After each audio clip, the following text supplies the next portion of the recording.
So hello everyone, welcome to Delta Academy. मेरा नाम है रंजन। स्टार्ट करते हैं आज का सेशन यूनिवर्सिटी की पाठशाला का। तो आप देख रहे हैं यूनिवर्सिटी की पाठशाला और आज का जो टॉपिक है मॉड्यूल नंबर 2 के अंदर हम पहुंच चुके हैं बहुत ही एक इंपॉर्टेंट से टॉपिक पर, दैट इज़ सीरीज रेजोनेंस। तो पिछली क्लास का वीडियो अगर आपने नहीं देखा, ऊपर आई बटन पर क्लिक करके देख लीजिए। और आज का सेशन जो है वो एकदम ध्यान से देखिएगा क्योंकि वो कनेक्टेड पार्ट्स में ये सीरीज जो है आपके लिए रहेगी। ठीक है, तो रेजोनेंस जो है वो 2-3 पार्ट्स में कंप्लीट वीडियो रहेगा। तो ध्यान से देखिएगा, सारे के सारे एस्पेक्ट, सारे के सारे टॉपिक्स इसके अंदर का मैं कवर कराने वाला हूँ आपको। और मज़ा आएगा, एग्जामिनेशन में इसके क्वेश्चंस कैसे आते हैं वो भी आपको बताऊंगा। ठीक है, तो चलिए सबसे पहले तो देखते हैं कि आज का कंटेंट जो है वो क्या है। तो पिछली क्लास में आप लोगों ने इम्पिडेंस ट्रायंगल जो था उसको पढ़ा हुआ है मस्त तरीके से। इम्पिडेंस ट्रायंगल अगर आप समझ गए तो आपने नोटिस किया होगा कि वहीं पर मैंने एक कंडीशन आपके लिए लीव कर दिया था कि दो केस मैंने बताया था, XL greater than XC, XC greater than XL. और लास्ट कंडीशन मैंने बोला था कि जब दोनों बराबर हो जाते हैं तब उसको कैसे डील किया जाता है। ये आज वही कंडीशन जो है वो उसी से हम लोग शुरुआत करने वाले हैं। ठीक है, तो चलिए इसका कंटेंट सबसे पहले देख लीजिए। रेजोनेंस का बेसिक्स देखेंगे हम लोग आज की क्लास में। रेजोनेंस क्या होता है उसको पहले समझेंगे। कंडीशन फॉर सीरीज रेजोनेंस क्या होता है, रेजोनेंट फ्रीक्वेंसी की वैल्यू कैसे निकालते हैं, डेरिवेशन का भी पोर्शन इसके अंदर रहेगा और कंसेप्चुअल चीज़ें भी समझने में बड़ा मजा आएगा आपको। तो upper and lower cut off frequency response जो है आरएलसी सर्किट्स का वो कैसा होता है। ठीक, चलिए पहले तो बात करते हैं रेजोनेंस की कि भाई रेजोनेंस, बेसिक रेजोनेंस जो होता है वो होता क्या है, कैसे समझते हैं कि रेजोनेंस का मीनिंग क्या हो गया या किस चीज़ को बता रहा है। देखिए रेजोनेंस का मतलब ये होता है, जैसे बोलते हैं ना कि कोई चीज़ रेजोनेट कर रही है। जैसे नॉर्मल बोलचाल में अंग्रेजी में भी ये वर्ड को काफ़ी यूज़ किया जाता है कि जैसे बोलते हैं कि भाई वो पार्टी तो रेजोनेट कर रही थी, वो 1000 लोगों की पार्टी जो थी, दैट पार्टी वाज रेजोनेटिंग। ठीक है, या फिर इतना अच्छा गाना बज रहा था वहाँ पर कि सब जो डांस थेक पे सब रेजोनेट करने लग गए। ठीक है, तो रेजोनेट करने का मतलब क्या होता है। ये ऐसे बोलते हैं ना कि 5 दोस्त ऐसे मिले, इनकी फ्रीक्वेंसी जो है आपस में रेजोनेटिंग फ्रीक्वेंसी थी भाई, सबकी, सब एकदम मस्त एंजॉय कर रहे थे। ये बोलचाल में भी यूज़ होता है, डे टू डे लाइफ में भी रेजोनेंस की कंडीशन दिखती है और इलेक्ट्रिकल सर्किट्स के अंदर भी रेजोनेंस की कंडीशन दिखती है। तो मेन इंपॉर्टेंट थिंग कि रेजोनेंस का मतलब क्या होता है। देखिए रेजोनेंस का बेसिक मतलब होता है फ्रीक्वेंसी का मैच करना। किसी भी एग्जाम्पल के केस में आप ले लीजिए, जरूरी नहीं है कि एसी के केस में मैं बात करूं। जब जब दो चीज़ों की फ्रीक्वेंसी आपस में मैच हो जाती है और वो एक पर्टिकुलर तरीके का बिहेवियर शो करने लग जाते हैं उस वजह से, तो उस कंडीशन को बोलते हैं रेजोनेंस। ठीक है, चलिए नोट्स आपका रेडी करते हैं सबसे पहले तो इसका। तो रेजोनेंस की बेसिक कंडीशन समझ में आ गई क्या। अभी मैं टेक्निकल फॉर्म में जाने नहीं बोल रहा हूँ आपको, अभी जस्ट बेसिक के फॉर्म में आप समझिए। तो भले ही क्रैश कोर्स है बट हम इसमें ये टॉपिक भी डिटेल में ही पढ़ेंगे, जैसे बाकी टॉपिक्स को भी डिटेल में हम लोग पढ़ रहे हैं वैसे ही। तो सबसे पहले तो समझते हैं what is the meaning of resonance. Resonance का मतलब होता है, रेजोनेंस का मतलब होता है matching of frequency. Resonance basically refers to the matching of frequency of two different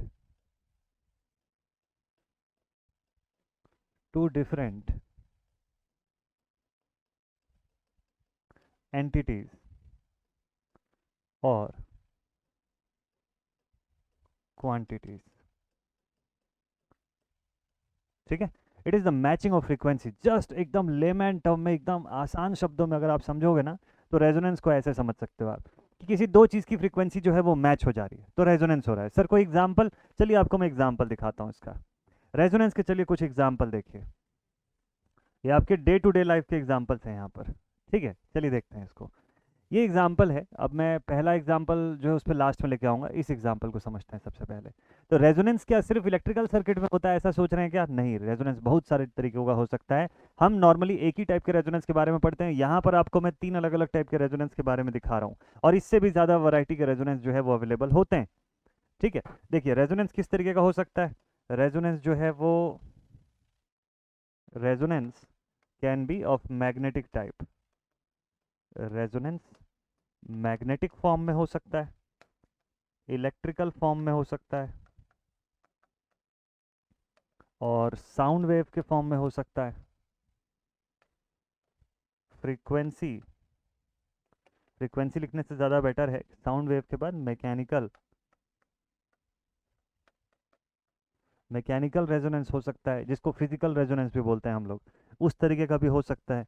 vibrational resonance create होता है, बहुत तरीके के रेजोनेंस क्रिएट होते हैं। तो अब दिक्कत ये है, अब शर्त ये है, समझ में आने की बात जो है वो ये देखना है हमको कि ये सबका रेजोनेंस जो है वो बेसिकली केंद्रित है एक ही पॉइंट पर। ये सब कुछ सेंट्रलाइज्ड है at one single point. What? कि भाई जो भी रेजोनेंस होगा सर्किट पर वो फ्रीक्वेंसी को मैच करवाएगा, फ्रीक्वेंसी को मैच कराएगा। एग्जाम्पल में देखिए, ये पहला एग्जाम्पल साउंड रेजोनेंस का देखिए यहाँ पर, ठीक है। Let us see this example. अब यहाँ पर आप देखिए कि एक ट्यूनिंग फोर्क है हमारे पास, ठीक है। इसको ट्यूनिंग फोर्क बोलते हैं, जो यू शेप का रहता है और मेटल का रहता है। इसके कुछ दूरी पर दूसरा ट्यूनिंग फोर्क जो है वो हम लोगों ने रखा हुआ है, उसी मेटल का, सेम साइज का, सारा कुछ एकदम डिट्टो सेम, ठीक। और इसको थोड़ा सा डिस्टेंस पे रख दिया मैंने। अब जब इसको डिस्टेंस पे रखा तो उस कंडीशन पे क्या हो रहा है, जैसे ही इसको गोंग से जैसे इसको हिट किया गया तो ये बजना शुरू हुआ और इसका वाइब्रेशंस जो है वो ऐसे वेव के फॉर्म में, इसका जो वाइब्रेशंस है वो ऐसे वेव्स के फॉर्म में पहुंचा इस तक, यहाँ तक। और वहां पहुंचने के बाद उस पर असर पड़ना शुरू हो गया, उसके ऊपर असर पड़ना शुरू हुआ, वो सेकंड वाला फोक भी ऐसे हिलना शुरू हो गया। तो जिससे हमको ये समझ में आ रहा है कि साउंड वेव रेजोनेट कर रही है, और जब इनकी फ्रीक्वेंसी बराबर है तो जिस रफ्तार से ये रेजोनेट कर रहा है या ये वाइब्रेट कर रहा है, उसी रफ्तार से ये दूसरा वाला गॉन्ग भी वाइब्रेट कर रहा है। हालांकि दोनों फिजिकली कनेक्टेड नहीं है, दोनों फिजिकली बिल्कुल सेपरेट है एक दूसरे से, ठीक। अब यहाँ पे एक और सिनारियो है, उसको भी ध्यान से समझिएगा। फर्स्ट केस में ये जो दूसरा वाला गॉन्ग है उसकी लेंथ को बढ़ा दिया गया, अब वो रेजोनेट नहीं कर रहा है। अब वो रेजोनेट नहीं कर रहा है क्योंकि उसके डायमेंशन में जब चेंज किया तो उसकी फ्रीक्वेंसी में चेंजेस आ गए। आप सोचेंगे सर फ्रीक्वेंसी कहाँ से आया, वो भी बताऊंगा आपको। तो इसके डायमेंशन में देखिए, हम लोगों ने जब चेंज किया, ये बढ़ा दिया डायमेंशन, अब नहीं बजेगा वो, इसको बजाने से इसमें कुछ नहीं हो रहा है। लेकिन जैसे ही छोटा कर दिया, यानी सेम साइज का रखा, इसको प्रेस करने से या इसको हिट करने से ये दूसरा वाला भी वाइब्रेट करने लग जा रहा है, मतलब फ्रीक्वेंसी दोनों की बराबर होने लग जा रही है। तो मतलब फ्रीक्वेंसी के ऊपर किस चीज़ का असर और पड़ रहा है, डायमेंशन का असर भी पड़ रहा है, ठीक है। अब आप बोलेंगे कि सर ये जो गॉन्ग है ये तो मेटल का बना हुआ है, एसी सर्किट या ऐसा इलेक्ट्रिकल पार्ट तो है नहीं, फ्रीक्वेंसी कहाँ से आ गई इसके अंदर? देखिए फ्रीक्वेंसी का फंडामेंटल इसके अंदर क्यों आता है, कैसे आता है, वो मैं समझाता हूँ आपको। सारी की सारी चीज़ें एक एक बेसिक फॉर्म में समझिएगा कि सारी की सारी चीज़ें जो है, जो आप अर्थ पे देखते हैं, वो सब उस अर्थ के भीतर ही है ना, ठीक है। उस अर्थ के अंदर ही आप सारी चीज़ें देखते हैं। अगर अर्थ के अंदर आप सारी चीज़ें देख रहे हैं, अगर आप अर्थ के अंदर सारी चीज़ें देख रहे हैं, तो बताइए ये जो अर्थ है ये क्या स्टेशनरी है क्या अपनी जगह पे? अपनी जगह पे फिक्स्ड है, स्टेशनरी है क्या? स्टेशनरी तो नहीं है ना। हमको सबको पता है कि ये मोशन कर रहा है ना। ये इसका मोशन जो है चल रहा है बढ़िया तरीके से, मोशन कर रहा है, रोटेट कर रहा है ये। अच्छा, अपने एक्सिस पर भी रोटेट कर रहा है और सन के इर्द गिर्द भी रोटेट कर रहा है, सन के चारों तरफ भी रोटेट कर रहा है और अपने खुद के एक्सिस पर भी रोटेट कर रहा है। तो जब ये रोटेशन होना शुरू होता है तब साइक्लिक फॉर्म जो है वो फॉर्म होते हैं, तब साइकिल्स बनते हैं, डे और नाइट के साइकिल, सुबह और शाम के साइकिल, ठीक है। हाई टाइड और लो टाइड का साइकिल जैसे बनता है। तो ऐसे बहुत सारे तरीके की फ्रीक्वेंसीज और साइकिल जो है वो क्रिएट होती हैं, और इन्हीं की वजह से जो भी बॉडी भी इस, जैसे सपोज कर लो कि हम लोग जो इस अर्थ के अंदर है ना, जो इस अर्थ पर अगर हम लोग हैं तो हम भी तो इस अर्थ के साथ घूम रहे हैं ना। बट चूंकि फ्रीक्वेंसीज मैच हो चुकी है तो हमको डिफरेंस नहीं समझ में आ रहा है, रिलेटिव मोशन नहीं हो रहा है कोई भी, हम अर्थ के साथ साथ घूम रहे हैं, इसलिए पता नहीं चल रहा है। इस बात को समझने के लिए आप ऐसे देखिएगा कि अगर आप एक ट्रेन के अंदर बैठे हुए हैं और ट्रेन की खिड़की से सामने वाली ट्रेन को देखते हैं, या आप ट्रेन की विंडो से देख रहे हैं और आपके सामने एक और ट्रेन है, ठीक है, उस तरफ एक और ट्रेन जो है वो खड़ी है, उसका भी विंडो आपके पैरेलल में ही है। मान लीजिए दोनों ट्रेनें एक स्पीड पर एकदम अगल बगल चल रही है, सामने वाले की भी विंडो और आपकी भी विंडो एकदम पैरेलल है और दोनों ट्रेन बराबर स्पीड पर चल रही है।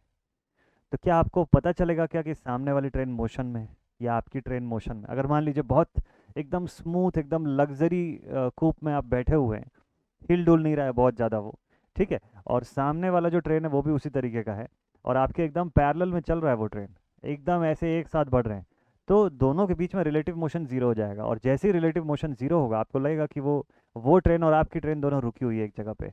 ऐसा ही होता है कई बार, इसी तरीके से कई बार होता है कि क्या होता है कि जैसे रेलवे प्लेटफॉर्म पर जब ट्रेन जो है वो आकर के ऐसे रुकी रहती है आपकी, ठीक है, और बगल से दूसरी वाली जो ट्रेन है वो धीरे धीरे चलना शुरू करती है, तो आपको लगता है आपकी ट्रेन चलने लग गई। कभी नोटिस करिएगा जब आप ट्रेन से ट्रैवल करेंगे नेक्स्ट टाइम, तो ये देखिएगा कि आप प्लेटफॉर्म की तरफ मत देखिए, दूसरी तरफ देखिए, है ना, जहाँ पर पटरियाँ हैं और जहाँ से दूसरी ट्रेन गुजर सकती है। अब दो ट्रेन खड़ी है अगल बगल, अचानक से दूसरी वाली ट्रेन धीरे धीरे धीरे धीरे आगे मूव करना शुरू की, तो आप जिस ट्रेन में बैठे हैं आपको लगेगा रिलेटिव मोशन हो रहा है और आपकी ट्रेन चल रही है। फिर जैसे ही आप दूसरी तरफ देखेंगे पटरियों की तरफ, मतलब प्लेटफॉर्म की तरफ, तब आपको दिखेगा कि अरे प्लेटफॉर्म और लोग तो वही हैं। तब समझ में आएगा अच्छा हमारी ट्रेन रुकी हुई, बगल वाली ट्रेन चल रही है। कभी कभी ऐसा होता है इस तरह, जब बहुत स्मूथ मूवमेंट होता है ना, तो पता करना मुश्किल है। तो बात यह है कि सारा जो खेल है वो साइक्लिक मोशन के साथ साथ, साइक्लिक मोशन का तो है ही, रिलेटिव मोशन का भी खेल है। तो हम अर्थ के रिस्पेक्ट में अलग स्पीड पे नहीं चल रहे हैं। अर्थ जिस एक्सिस पे घूम रही है हम भी उसके साथ साथ घूम रहे हैं, अर्थ जिसका रोटेशन कर रही है हम भी उसके साथ साथ रोटेशन कर रहे हैं, और एकदम सेम फ्रीक्वेंसी सेम स्पीड पर चल रहा है सारा कुछ। तो हम ये डे नाइट का साइकिल भी फॉलो कर रहे हैं, हम जो रोटेशन है उसका साइकिल भी फॉलो कर रहे हैं, हम टाइम के डायमेंशन के अंदर भी हैं। तो सब कुछ मिला के हम भी एक पर्टिकुलर साइकिल का हिस्सा हैं, इसीलिए हमको चीज़ें अलग से होती हुई नहीं दिखाई देती है। अदर देन दैट, अगर आप स्टेशनरी हो जाते, या अगर सपोज कर लीजिए कि कोई सपोज कर लीजिए कि कोई दूसरी ग्रह से आया, कोई यूएफओ से, और वो बाहर से देख रहा है, तो उसको अर्थ घूमती हुई दिखाई देगी, या हम भी बाहर जाके अगर देखेंगे तो हमको भी अर्थ घूमता हुआ दिखाई देगा। लेकिन जब अर्थ पर हैं तो आपको फील नहीं होगा कि अर्थ जो है वो रोटेट कर रहा है, पता भी नहीं चलेगा, आपको लगेगा सब चीज़ स्टेशनरी है, ग्लास में रखा हुआ पानी वहीं के वहीं दिखाई देगा, कुछ नहीं होगा। क्यों पता है? क्योंकि वो भी एक पर्टिकुलर फ्रीक्वेंसी पर रोटेट कर रहा है, और इसकी वजह से हर बॉडी जो अर्थ पर रहती है उस वो सब किसी ना किसी फ्रीक्वेंसी पर रहती है। अब फ्रीक्वेंसी का फंडामेंटल समझिएगा। तो अब जब ये रेजोनेंस हो रहा है, जब ये रोटेशंस हो रहे हैं, तो क्या होता है कि चांसेस है कि हर बॉडी के एटम्स अलग अलग होके बिखर जाएं और घूमने लग जाएं अर्थ के साथ साथ, एक पॉसिबिलिटी है। और दूसरा कि या तो एटम उस फोर्स को झेल सकते हैं और अपना जो फॉर्मेशन जिस जिस भी वो शेप में है, जैसे चाहे आपका मोबाइल फ़ोन हो या मेरे हाथ में रखा हुआ पेन हो, इसके सारे एटम्स अलाइंड है ना एक दूसरे के साथ, अलग अलग तो नहीं हो गए कि भाई अर्थ घूम रही है तो एटम्स गिर गए पूरे, जैसे होता है नॉर्मली कि सपोज कर लीजिए आपने फ्रूट का एक बास्केट पकड़ा हुआ है, अब जैसी अचानक से आप गाड़ी चलाएंगे, झटके से स्टार्ट करेंगे, वो 4-5 फ्रूट्स गिर जाएंगे उसमें से। क्यों? क्योंकि वो उस गाड़ी के मोशन के साथ साथ नहीं चल पाए। हाँ, लेकिन ट्रेन के अंदर आप बैठे हुए हैं वो फ्रूट का बास्केट लेकर के, तो एक भी फ्रूट नहीं गिरेगा उसके अंदर अगर ट्रेन प्रॉपर चल रही है तो। ठीक है, वो ट्रेन 80 के 100 के स्पीड पर चल रही है, देखिएगा फ्रूट बिल्कुल भी नहीं गिरेगा उसके अंदर से। क्यों? क्योंकि रिलेटिव मोशन का कोई सीन नहीं है वहाँ पे। जब रिलेटिव मोशन होगा तब ऐसा चीज़ हो सकती है, तब ऐसी घटना हो सकती है। तो यहाँ पर भी क्या होता है कि अर्थ के केस में भी जब हम एक जगह पर हैं और अर्थ के साथ साथ जब रोटेट कर रहे हैं, तो हम उस फ्रीक्वेंसी का हिस्सा हैं, एक साइकिल फॉलो कर रहे हैं हम लोग। और उस साइकिल की वजह से क्या होता है कि हमारे जो एटॉमिक स्ट्रक्चर है, जो हमारे एटम्स का जो अलाइनमेंट है, वो इस तरीके से है कि वो उस फोर्स को झेल सकता है और वो अपना एक प्रॉपर शेप जो है उसको मेंटेन कर रखा है। ठीक है, तो उसकी वजह से क्या होता है कि सारी चीज़ें, कोई भी चीज़ें डिफॉर्म होती हुई नहीं दिखती है।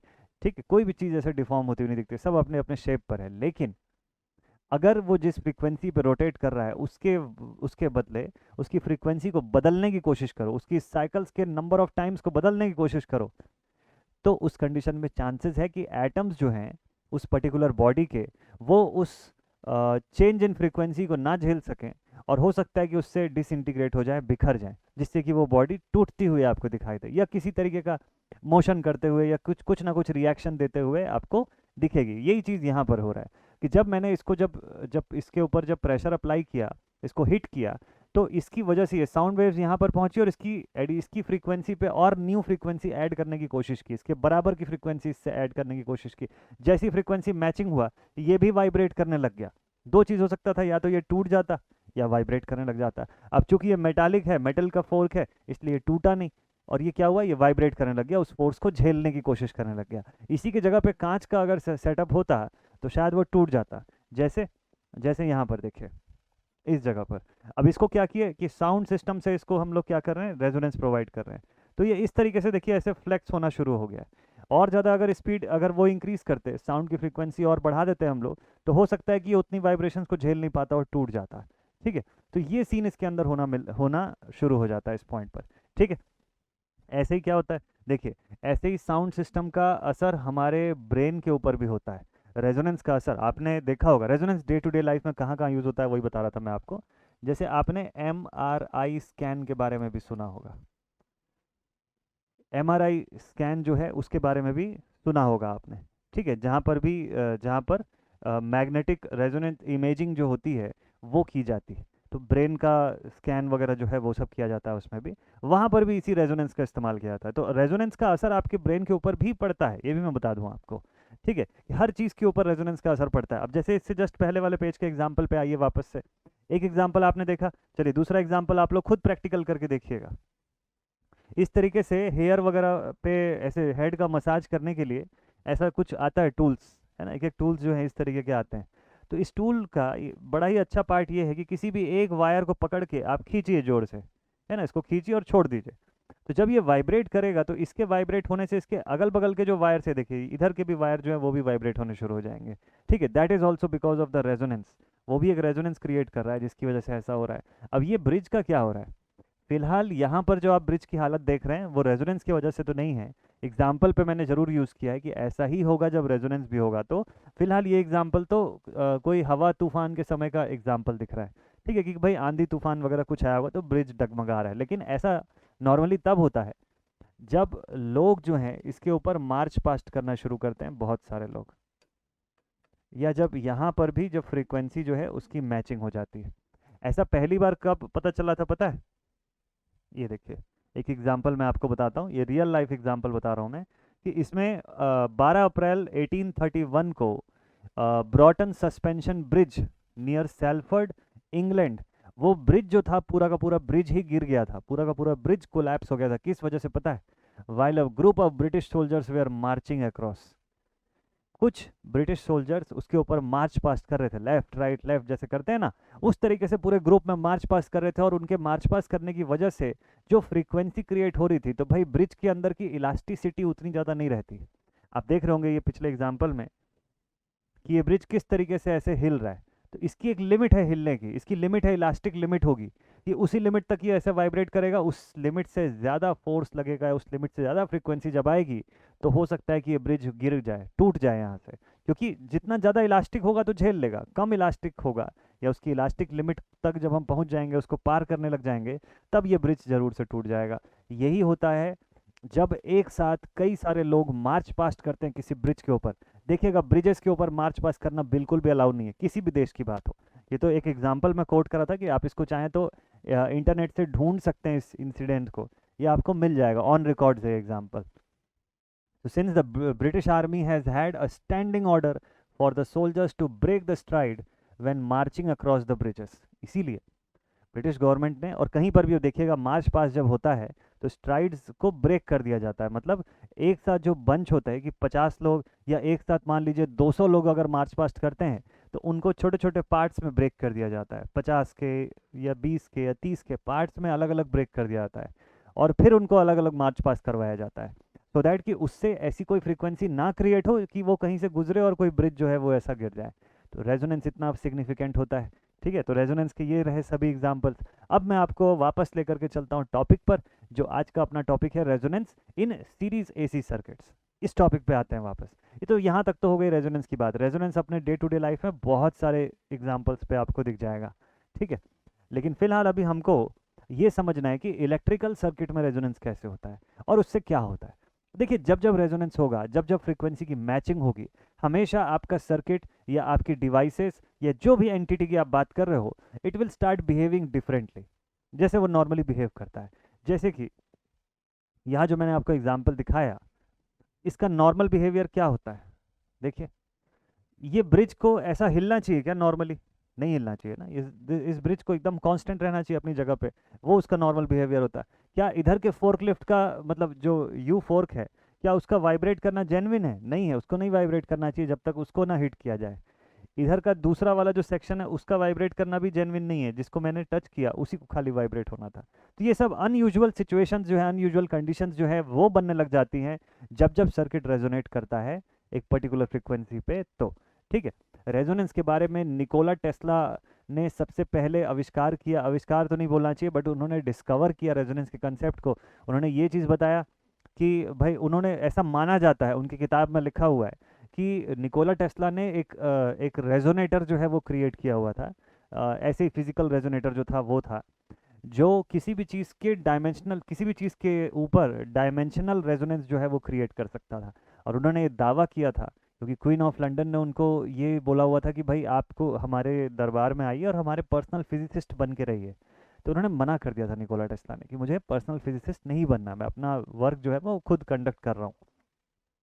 तो उनको लाने के लिए सेना भेज दिया गया, मतलब सेना मतलब एक जो सैनिक वगैरह है उनको भेजा गया कि जाओ पकड़ के लेके आओ उनको करके। और उस समय निकोला टेस्ला ने धमकी दिया था कि भाई मैं अगर मुझे फोर्सफुली लाया गया तो मैं लंदन ब्रिज जो है उसको गिरा दूंगा करके। बड़ा बड़ा फेमस पोयम भी आप लोग पढ़ते हैं, London bridge is falling down. तो लंदन ब्रिज जो है उसको गिरा दूंगा क्योंकि मेरे पास रेजोनेटर है करके। तो अब देखा गया, जब चेक किया गया, मतलब जब उनको जब लेने पहुंचे तो लोगों ने देखा कि भाई जिस जिस बिल्डिंग में वो रह रहे हैं उस बिल्डिंग पर दरार पड़ चुकी है। और निकोला टेस्ला को एक हाथ में एक हैमर लिए एक मशीन को तोड़ते हुए पाया गया। यही सेम इंसिडेंट्स उस किताब में मेंशन्ड है। ठीक है, और ऐसा माना जाता है कि वही जो डिवाइस थी वो रेजोनेटर थी और वो उनके भी कंट्रोल से बाहर हो गई थी, ऐसा माना जाता है। बट ठीक है, जो भी है वो तो किताब में लिखी हुई बात है। अब वैसे इसका कोई ऐसा फिजिकल प्रूफ या ऐसा रेजोनेटर जैसी कोई डिवाइस आज की डेट में पब्लिक के सामने या पब्लिक के लिए तो अवेलेबल नहीं है। तो ये सिर्फ आप एक हाइपोथेटिकल सिचुएशन भी समझ सकते हैं, बट जो भी है। तो रेजोनेंस जो है फ्रीक्वेंसी मैचिंग के ऊपर डिपेंड करता है और इसके प्रैक्टिकल प्रूफ जो हैं वो अवेलेबल होते हैं। अब इलेक्ट्रिक सर्किट में ये कैसे काम करता है, तो इलेक्ट्रिक सर्किट में जब आप ऐसा आरएलसी सर्किट डिज़ाइन करते हैं। अब देखिए, जब मैंने फ्रीक्वेंसी की बात कही आपसे तो अब आपको एक चीज़ क्लियर हो गया होगा कि रेजोनेंस होने के लिए ना फ्रीक्वेंसी का सिग्निफिकेंस ज़्यादा है। इस सर्किट में रेजोनेंस तो तभी होगा जब फ्रीक्वेंसी से जुड़ी हुई कोई बात होगी, है ना। तो रेजोनेंस का सीधा सीधा कनेक्शन फ्रीक्वेंसी से समझ आ गया ना आपको। अब बताइए, डीसी सर्किट में फ्रीक्वेंसी होगी क्या? तो आपका आंसर है नो। डीसी सर्किट में कोई फ्रीक्वेंसी नहीं। डीसी सर्किट की फ्रीक्वेंसी कितनी होती है? It is zero. No frequency is there. ठीक है, फ्रीक्वेंसी लेस क्वांटिटी उसको बोलते हैं हम लोग। तो लेट अस सपोज कि हमारे पास यहाँ पर एक एसी सर्किट है ना, and this is our R L C series circuit. तो रेजोनेंस दो प्रकार से हो सकता है, दो टाइप के सर्किट्स में हो सकता है, R L C series circuit and R L C parallel circuit. दोनों केसेस में पॉसिबल है, लेकिन सप्लाई कौन सी होनी चाहिए? सप्लाई टाइम वेरिंग नेचर की सप्लाई होनी चाहिए, कि साइनोसॉइडल एसी या नॉर्मली जिसको हम लोग एसी सप्लाई बोलते हैं। क्यों? बिकॉज इसके अंदर फ्रीक्वेंसी होती है। तो फ्रीक्वेंसी की मैचिंग से जब आपका सर्किट अनयूजुअली बिहेव करने लग जाता है तो that condition is known as resonance. और रेजोनेंस के आफ्टर इफेक्ट जो हैं उसके ऊपर बेस्ड खूब क्वेश्चन आते हैं एग्जामिनेशन के ऊपर। चाहे बैंडविड्थ पूछ ले, क्वालिटी फैक्टर पूछ ले, आपको रेजोनेंट फ्रीक्वेंसी पूछ लेगा, रेजोनेंस की कंडीशन पूछ लेगा, लोअर कट ऑफ फ्रीक्वेंसी अपर कट ऑफ फ्रीक्वेंसी जो है उसके बारे में पूछ लेगा। इस तरीके की सारी चीज़ें जो है आपसे रेजोनेंस से जुड़ी हुई चीज़ें पूछी जाती है। तो आज की क्लास में यही सारी चीज़ें हम लोग पढ़ेंगे। तो रेजोनेंस में सबसे पहला पार्ट जो है इसको समझते हैं। देखिए, यहाँ पर रजिस्टर लगा हुआ है। अगर रजिस्टर है यहाँ पर, इसकी कुछ ना कुछ रेजिस्टेंस होगी ओम्स में। इंडक्टर है तो एक्सएल इन ओम्स, कैपेसिटर है तो एक्सी इन ओम्स। कुछ सप्लाई वोल्टेज दे रहे हैं, कुछ फ्रीक्वेंसी होगी।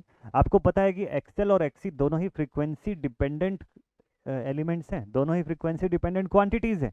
यानी इन दोनों के एग्जिस्टेंस के लिए फ्रीक्वेंसी की जरूरत है। अगर मैं यहाँ पे स्टेडी स्टेट सप्लाई दे देता हूँ तो value of frequency will become zero and therefore this portion will become short circuit and this will become open circuit. Normally ऐसा होता है। लेकिन अभी बात डीसी की नहीं हो रही है, अभी बात एसी सप्लाई की हो रही है। V is equal to V M sine omega T. तो जो मैंने इम्पिडेंस ट्रायंगल में आपको तीसरा कंडीशन बताया था वो समझने का समय आ गया अब यहाँ पर। तो हेडिंग में लिखते हैं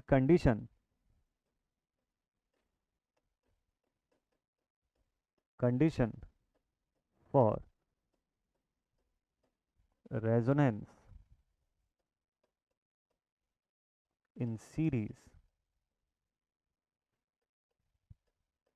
RLC circuit,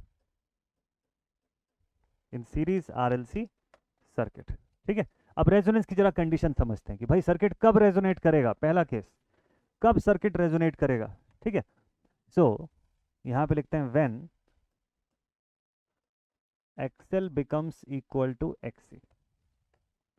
when XL becomes equal to XC, then Z is equals to under root R का स्क्वायर प्लस X का स्क्वायर और Z becomes equal to R। यहाँ पे लिखिएगा this is the condition, this is the condition for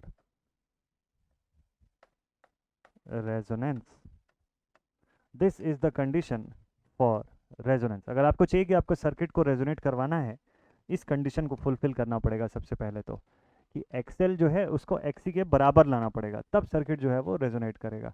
तो मान लीजिए यहाँ कैपेसिटर लगा हुआ है और उसके सामने इधर इंडक्टर लगा लेते हैं हम लोग, और यहाँ पर एक रेजिस्टर। ठीक है, ये हमारी आरएलसी सर्किट है। अब इस सर्किट को रेजोनेट करवाने के लिए आपको एक्सएल और एक्सी की वैल्यू को बराबर लाना पड़ेगा। ध्यान रखिएगा, एल और सी नहीं, एक्सएल और XC. R, this is XL, this is XC. ठीक, यहाँ पर हम सप्लाई प्रोवाइड कर रहे हैं। तो जब ऐसा होगा तब सर्किट रेजोनेट करने लग जाएगा। अब रेजोनेट में भी फ्रीक्वेंसी तो होगी ना, कोई पर्टिकुलर फ्रीक्वेंसी होगी ना जिस पर ऐसा सब कुछ हो रहा होगा। क्यों? क्योंकि एक्सएल भी तो फ्रीक्वेंसी पे डिपेंड करता है। हमको पता है कि भाई एक्सएल के लिए हम लोग लिखते हैं omega L, that is equals to 2πfl, है ना। एनालिसिस के वीडियो में बताया था मैंने ये चीज़। X C is equals to 1/ωc, that is equals to 1/2πfc। ये चीज़ हम लोग जानते हैं। दोनों जगह देखिए फ्रीक्वेंसी का इम्पैक्ट है। क्या रेजिस्टेंस निकालने के समय कभी ऐसा होता है? क्या रेजिस्टेंस निकालने के समय फ्रीक्वेंसी का कोई इम्पैक्ट नहीं होता उसके ऊपर। ठीक है, तो मतलब जब रेजोनेंस की बात होगी तो आपके लिए एक्सएल और एक्सी ही सबसे ज़्यादा इंपॉर्टेंट होंगे, या एल और सी, इंडक्टर और कैपेसिटर। यही दो ऐसे चीज़ें होंगी जो जिसका इंपॉर्टेंस खूब ज़्यादा दिखेगा आपको रेजोनेंस के कैलकुलेशन पर।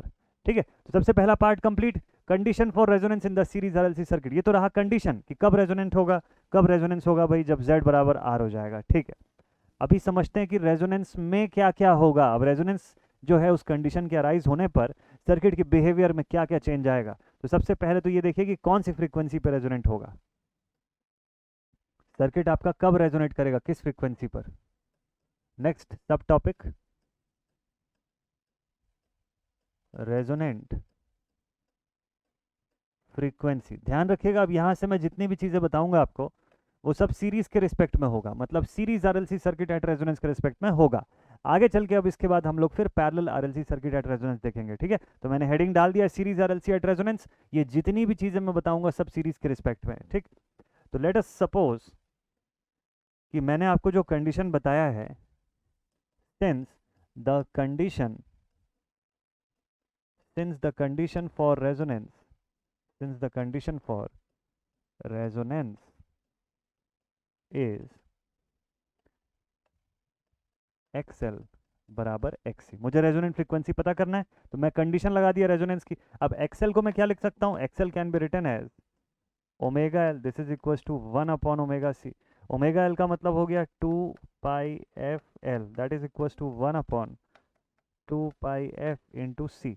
मुझे फ्रीक्वेंसी की वैल्यू चाहिए। ओके, तो मैं फ्रीक्वेंसी को उस तरफ लेकर के जाता हूँ, मेरे पास हो जाएगा फ्रीक्वेंसी का स्क्वायर 1/2π को रूट से बाहर निकाल लेना, क्योंकि स्क्वायर है ना, स्क्वायर का पार्ट अगर मैं हटाऊँ तो पूरे पर रूट लग जाएगा, 1 पे से कोई मतलब नहीं है।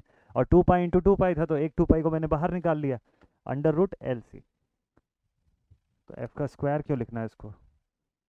ठीक, सीधे f की वैल्यू आपको मिल गई यहाँ से। सो this is the resonant frequency, this is the resonant frequency in series RLC। ये जो डेटा मैंने आपको बताया, ये फ्रीक्वेंसी की वैल्यू हर्ट्ज में आई। अभी किस में आई? ये फ्रीक्वेंसी की वैल्यू जो आप देख रहे हैं, दिस इज इन हर्ट्ज, क्योंकि एफ के फॉर्म में मैंने लिखा है।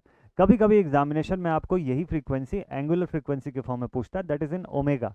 उसको भी समझ लीजिएगा, बहुत ही ईजी है, यहीं से बना लेंगे आप इसको। ठीक है, दूसरा नेक्स्ट लिखता हूं मैं, रेजोनेंट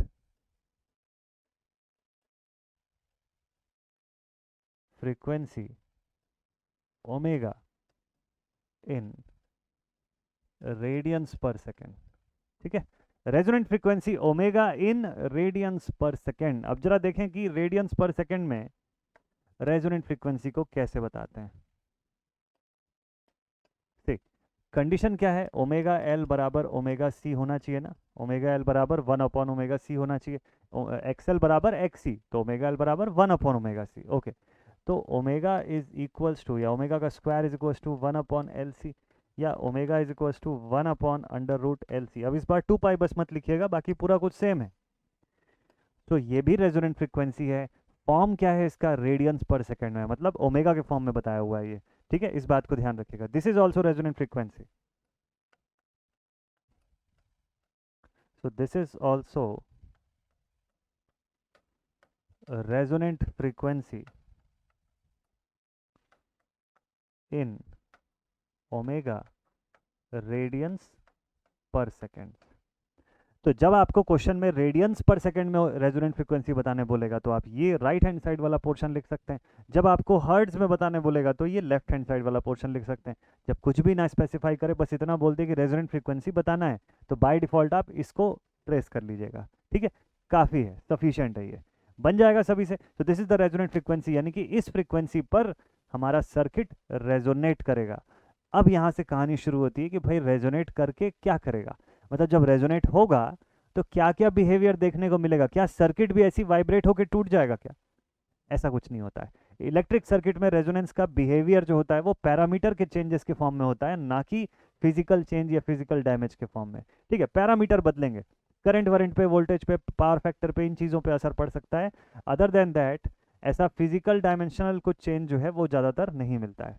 ठीक, चलिए तो अब यहाँ से शुरू करते हैं। Effect of resonance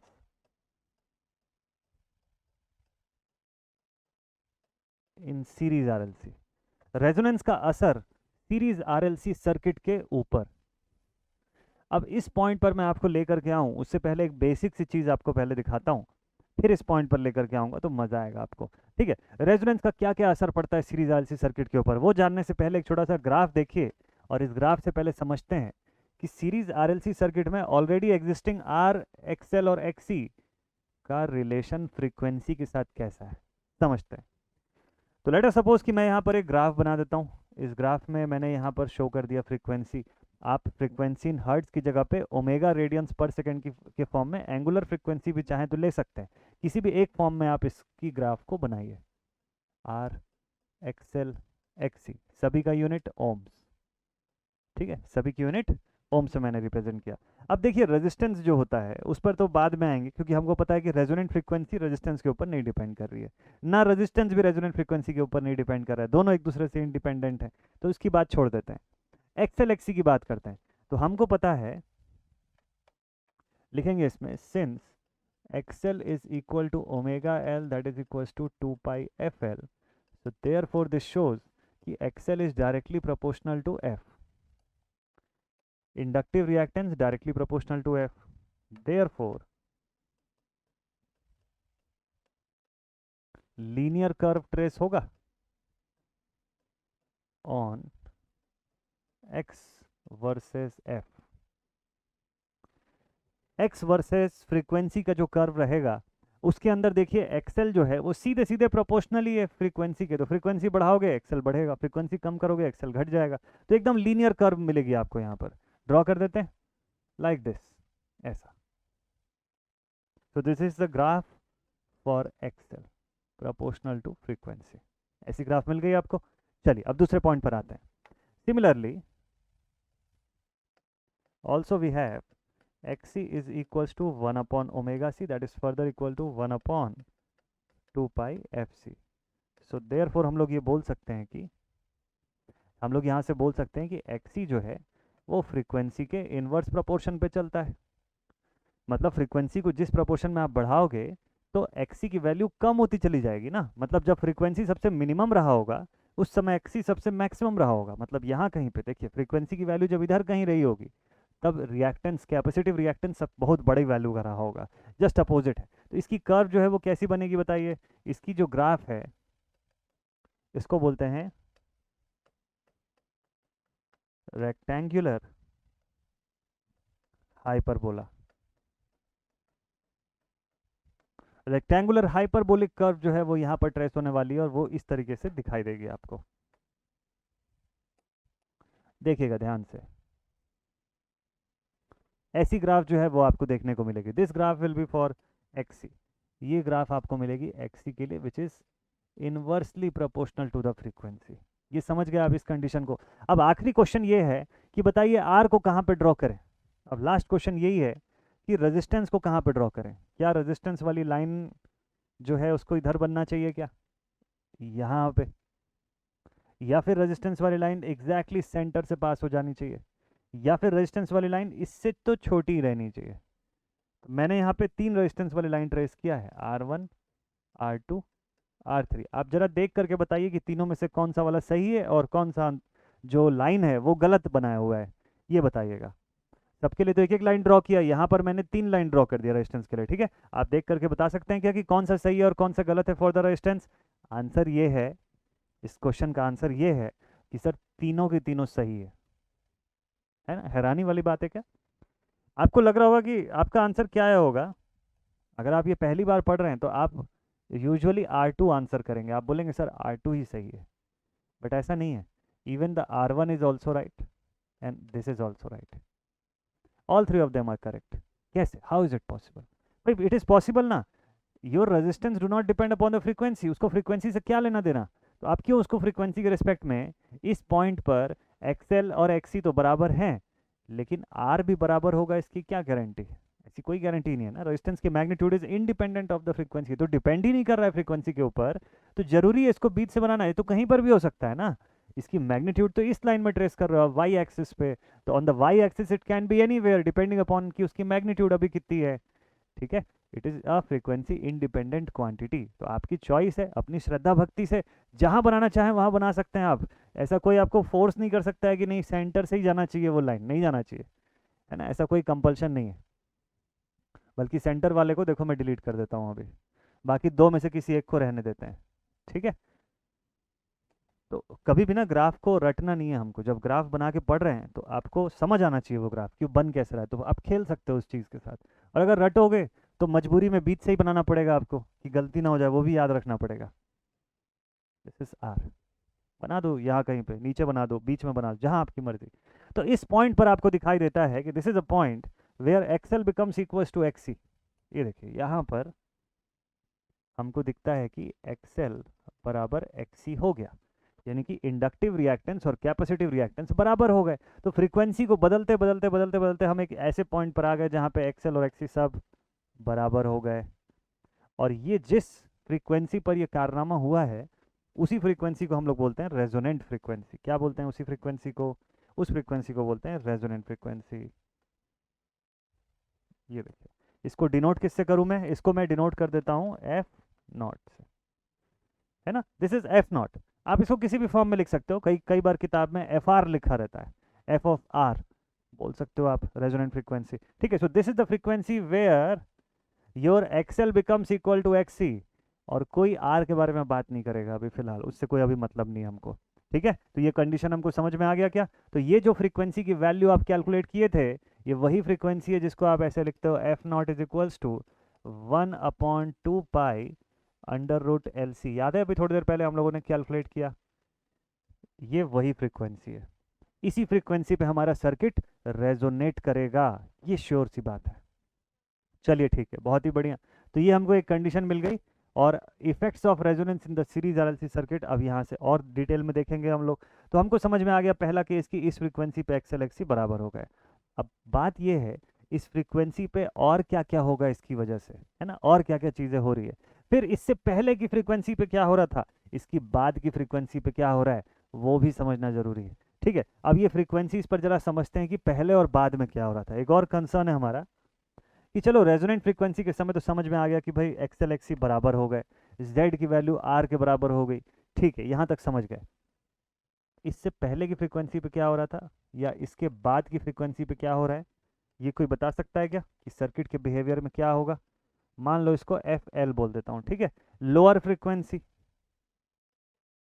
F H, higher frequency या अपर फ्रीक्वेंसी, जिस भी नाम से कोई भी नाम से आप इसको देख सकते हो, बोल सकते हो, ठीक है। तो what about F L, lower frequency पे सर्किट की बिहेवियर कैसी रहेगी। मान लो ऐसा सवाल पूछ लिया, लोअर कट ऑफ फ्रीक्वेंसी पे बताओ सर्किट की बिहेवियर कैसी रहेगी। आप खुद से देखिएगा,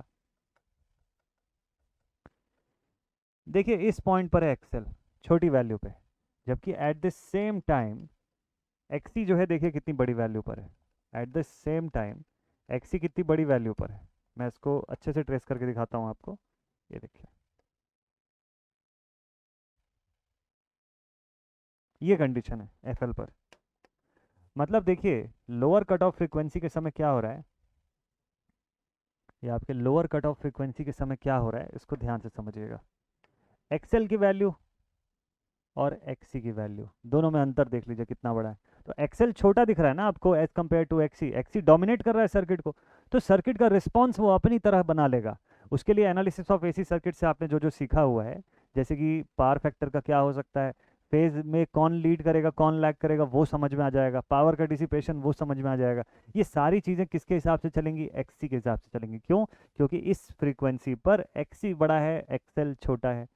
वैसे ही आप आगे की फ्रीक्वेंसी पे आइए, एफएच पर, हायर कट ऑफ फ्रीक्वेंसी पे आप आ जाइए। चलिए इस पर अगर आप देखेंगे, यहाँ पे भी मस्त एक इंटरेस्टिंग सा चीज़ होता हुआ दिखेगा आपको। क्या हो रहा है भाई, देखिए इस फ्रीक्वेंसी पे आपको एक्सी की वैल्यू जो है अब वो छोटी दिखाई देगी।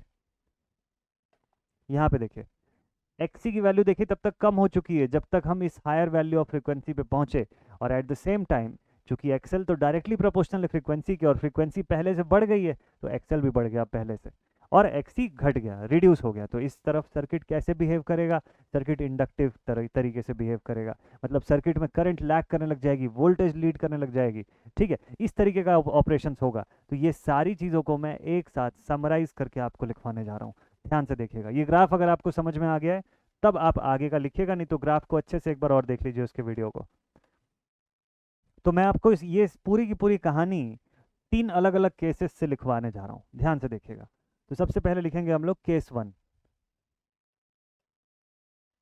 केस 1 क्या केस है भाई, ये रेजोनेंट फ्रीक्वेंसी का केस है। ठीक है, केस नंबर 1, व्हेन या at, case number 1 at F naught, यानी कि रेजोनेंट फ्रीक्वेंसी। एफ नॉट पर जरा देखें तो कि रेजोनेंट फ्रीक्वेंसी पर सर्किट का बिहेवियर कैसे हो जाएगा। तो सबसे पहले यहां पर लिखते हैं number 1, here XL will be equal to XC, therefore net reactance will be 0। मतलब सर्किट में रिएक्टेंस बचेगा ही नहीं कुछ भी। अगर रिएक्टेंस नहीं बचा तो बताइए कि कोई फेज डिफरेंस होगा क्या फिर वोल्टेज एंड करंट में। V and I will be in same phase, V and I will be in same phase, voltage और करंट सेम फेज में आ जाएगा। मतलब ये होता है कि फेज डिफरेंस एंगल फाई की वैल्यू यहाँ पर 0 डिग्री की आएगी। और चौथा रिस्पेक्ट में हमको इसके ये समझ में आता है कि z बराबर r हो जाएगा। अब मुझे बताइएगा कि z बराबर r is a bigger value और a smaller value as compare to z बराबर r प्लस माइनस jx। जैसे मान लीजिए सर्किट में रेजिस्टेंस भी है, इंडक्टर भी है, कैपेसिटर भी है। ठीक है, अगर ये सबकी वैल्यू प्रेजेंट रहती तो हमारा एक्सप्रेशन बनता z is equal to under root R का square plus XL minus XC का होल स्क्वायर। ये भी हो सकता था, या फिर ऐसा हो जाता कि z is equal to R square plus XC minus XL का होल स्क्वायर। ठीक है, ये भी एक्सप्रेशन बन सकता था। इन बोथ द केसेस अगर रिएक्टेंस प्रेजेंट होता ना तो टोटल z जो है इसकी वैल्यू बढ़ जाती। अभी क्या हो रहा है, ये रिएक्टेंस तो पूरा कैंसिल हो जा रहा है, यहाँ पे भी रिएक्टेंस खत्म हो जा रहा है, तो आपको तो z बराबर r खाली मिल रहा है। मान लो पहले क्या होता, r की वैल्यू 10 ओम होती तो 10 तो कंफर्म था, 10 के प्लस में और भी कुछ चीज़ आती रिएक्टेंस के फॉर्म में, बट अभी ऐसा हो नहीं रहा है क्योंकि z बराबर r है। तो ये वैल्यू अपने सारे कंडीशन से सबसे छोटी वैल्यू है, मतलब z की वैल्यू घट गई, कम हो गई, मिनिमम पे आ गई अपने। ठीक है, तो अब आप इसको साइड में लिख लीजिएगा, मिनिमम हो जाएगी z। ठीक है, the value of z will be minimum. अच्छा बताइए, किसी सर्किट में अगर इंपीडेंस सबसे मिनिमम है तो उस सर्किट की करंट का क्या हाल होगा। भाई करंट का क्या रिलेशन है, हमको पता है ओम्स लॉ से I is equal to V by Z लिखते हैं हम लोग। तो अगर I is equal to V by Z आपको क्लियर है तो करंट की वैल्यू z के मिनिमम होने पे करंट अपनी मैक्सिमम वैल्यू पे पहुंच जाएगा। क्लियर है, तो मतलब जब रेजोनेंट फ्रीक्वेंसी ऑकर हो रहा है सर्किट में, जब रेजोनेंस की कंडीशन हो रही है तो उस समय करंट भी अपनी पीक वैल्यू पे चली जाएगी। तो आप 5वें पॉइंट पर लिखेंगे कि current will reach its peak value, मतलब आई मैक्सिमम पे पहुंच जाएगी। ठीक है ना, एक और सिनारियो मिल गया आपको। इतना कुछ कंडीशंस जो है आफ्टर इफेक्ट है रेजोनेंस के होने से क्या क्या हो रहा है, ये वो सारे इफेक्ट्स हैं। फिर छठे पॉइंट पर आते हैं। तो करंट अपनी मैक्सिमम वैल्यू पे पहुंच गई, बहुत ही अच्छा, very good. Current maximum value पे पहुंच गई, बताइए सर्किट का पावर फैक्टर कैसा हो जाएगा। हालांकि अभी इस टॉपिक पर आप पहुंचे नहीं हैं, थोड़ा सा मैं आपको इसको बता दूं। पावर फैक्टर, पावर फैक्टर क्या हो जाएगा यहाँ पर, unity. Power factor will become unity. Power factor मतलब cos of theta, cosine of theta के फॉर्म में बोलते हैं। और आसान शब्दों में समझिए तो power factor is a factor on which the entire active power of the circuit depends upon. Circuit की पूरी एक्टिव पावर इसी फैक्टर के ऊपर डिपेंड करती है। उस कंप्लीट एक्टिव पावर का यही फ्लक्चुएटिंग कंपोनेंट होता है। तो ये फ्लक्चुएटिंग कंपोनेंट जो होता है, अगर रेजिस्टेंस प्रेजेंट है तो कॉस ऑफ फाइव में देखिए फाइव की वैल्यू कितनी हो गई, जीरो। और फाइव जैसे ही जीरो पुट करेंगे और वैल्यू आपको वन दे देगा, मैक्सिमम वैल्यू पे रहेगा पावर फैक्टर।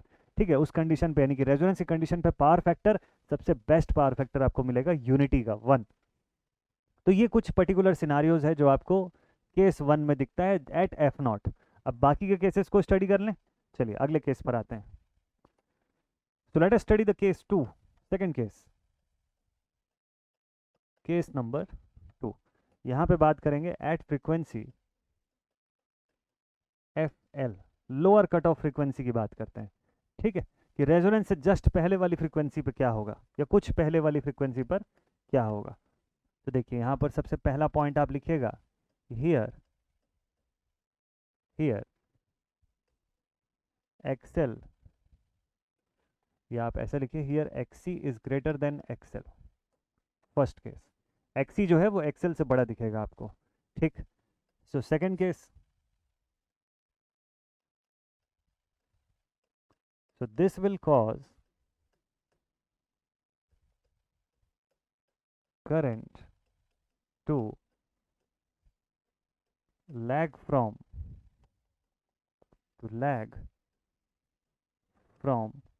वोल्टेज। अब यहाँ पर क्या होगा, सर्किट में करंट लैग करने लग जाएगा वोल्टेज से। क्यों करंट लैग कर रहा है, क्योंकि सर्किट तो इंडक्टिव बिहेवियर शो करना शुरू कर दी ना। ऐसा हो रहा है क्या भाई, सर्किट इंडक्टिव नहीं सर, कैपेसिटिव बिहेवियर शो कर रही है सर, इसको सुधार लीजिए। हाँ जी बिल्कुल सही, अगर आपको ये वाला मिस्टेक पकड़ में आया मतलब आपको कंसेप्ट समझ में आया पिछला वाला। ठीक है, अगर ये मिस्टेक नहीं पकड़ में आया तो देखना पड़ेगा। तो करंट लैग करेगी क्या, कभी नहीं। करंट कैपेसिटिव इफेक्ट में क्या करती, लीड करती है ना। This will cause the current to lead from voltage. Derivation वाला चैप्टर मतलब वो जो वीडियो था, अगर नहीं देखे तो एक बार जरूर से देख लीजिएगा, जहाँ पे मैंने एनालिसिस बताया आपको आरएलसी का, वहीं पर इसका कंडीशन बताया, डेरिवेशन बताया। ठीक है, उसको जरूर से देखिएगा। तो this will cause the current to lead from the voltage, normally ideally 90 degree से, प्रैक्टिकली अवेलेबल जो भी वैल्यूज होंगी उसके अकॉर्डिंग। तो सर्किट आपका कैसे बिहेव करेगा, सर्किट एक कैपेसिटर की तरह बिहेव करेगा। It will start behaving as a capacitive circuit. ठीक, तो करंट जो है वो लीड करने लग जाएगी। और क्या क्या होगा भाई, also z will be equal to under root R square plus XC minus XL का होल स्क्वायर, ऐसा हो जाएगा। That is maximum. z अपनी हायर वैल्यू की तरफ बढ़ेगा, फ्रीक्वेंसी को जितनी छोटी करते चले जाओगे z उतना बड़ा होता चला जाएगा, ये ध्यान रखिएगा। फ्रीक्वेंसी जैसे जैसे छोटी करते चले जाएंगे आप, वैसे वैसे एक्सी की वैल्यू क्या होगी, बड़ी होती जाएगी, एक्सएल छोटा होता चला जाएगा। तो मतलब रिएक्टेंस का कंपोनेंट भी बढ़ रहा है, और आर तो आपका कांस्टेंट है ही है, तो आर प्लस इसके साथ ऐड होने वाली जो कंपोनेंट है वो बड़ी हो गई, तो नेट रिजल्टेंट भी बढ़ जाएगा आपका। तो अगर मान लीजिए z यहाँ से मैक्सिमम मिलेगा आपको, तो उस कंडीशन पे करंट का क्या होगा, I will be minimum, current I will be minimum, current I will be minimum. बताने की जरूरत तो नहीं है ना, ओम्स लॉ से अभी आप बता देंगे तुरंत के तुरंत कि I is equals to V by Z होता है। जेड अगर मैक्सिमम है तो करंट अपने आप मिनिमम हो गई। चलिए वेरी गुड, परफेक्ट। पांचवें पॉइंट पे आते हैं, what about the power factor. So the power factor, power factor में करंट की स्टेटस जरूर से बताएगा कि करंट लीड कर रही है lag. Power factor will be leading in nature, power factor will be leading in nature. Leading power factor आपको मिलने लग जाएगा, किसकी वजह से? कैपेसिटिव इफेक्ट की वजह से। क्यों? क्योंकि करंट लीड कर रही है, इस वजह से करंट जो है वो वोल्टेज से लीड कर रही है, इसीलिए पावर फैक्टर लीडिंग नेचर का दिखेगा। सर्किट में रिएक्टिव पावर फ्लो की वैल्यू बढ़नी शुरू हो जाएगी। ठीक है, सर्किट में रिएक्टिव पावर फ्लो की वैल्यू जो है वो बढ़नी शुरू हो जाएगी। ये सारा इफेक्ट क्लियर है सभी को?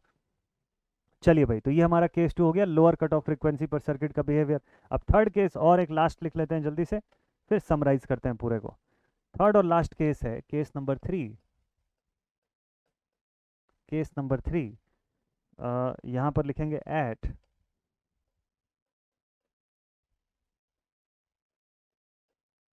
The frequency F H, higher frequency या हायर कट ऑफ फ्रीक्वेंसी जिसको हम बोल सकते हैं।